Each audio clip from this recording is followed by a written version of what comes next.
Hey guys! இன்னைக்கு நம்ம எத பத்தி பார்க்க போறோம் அப்படின்னு பார்த்தீங்கன்னா, நம்ம வந்து எல்ஸ் இப்படின்னா என்னன்றத வந்து பத்தி தான் பார்க்க போறோம். நான் இங்க ஒண்ணுமே இல்லங்க. ஒரு டியூ டேட் வந்து குடுத்துருக்கேன். இன்னைக்கான டேட் வந்து ஹவர்ஸ்ல கெட் பண்ணுன்னு குடுத்துருக்கேன்.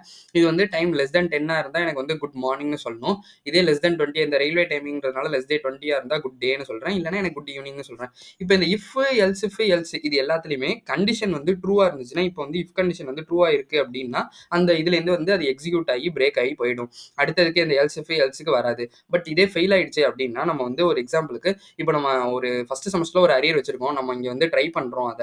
நம்மளால கிளியர் பண்ண முடியல. ஸோ செகண்ட் செமஸ்டர்ல வந்து ட்ரை பண்றோம். அப்பயும் நம்மளால கிளியர் பண்ண முடியல. அப்படின்னா, எனக்கு இந்த மாரி கொரோனா மாரி ஏதாவது ஒரு தெய்வமா ஏதாவது வந்து பார்த்துச்சு அப்படின்னா, நம்ம வந்து இத வந்து கிளியர் பண்ணிடலாம். இது டிஃபால்ட் வந்து எல்ஸ். எதுவுமே இல்லன்னா இந்த எல்ஸ் வந்து கண்டிஷன் வந்து ரன் ஆகும். இதுதான் எல்ஸ். இத பத்தி ஃபுல்லு டீடைல்டா வேணும்னு நினைச்சீங்கன்னா, நான் ரிலேட்டட் வீடியோல குடுக்குறேன். மறக்காம செக் பண்ணி பாருங்க. இந்த வீடியோ உங்களுக்கு பிடிச்சிருந்தா லைக் பண்ணுங்க, ஷேர் பண்ணுங்க, சப்ஸ்கிரைப் பண்ண மறந்துடாதீங்க. Thank you for watching this video.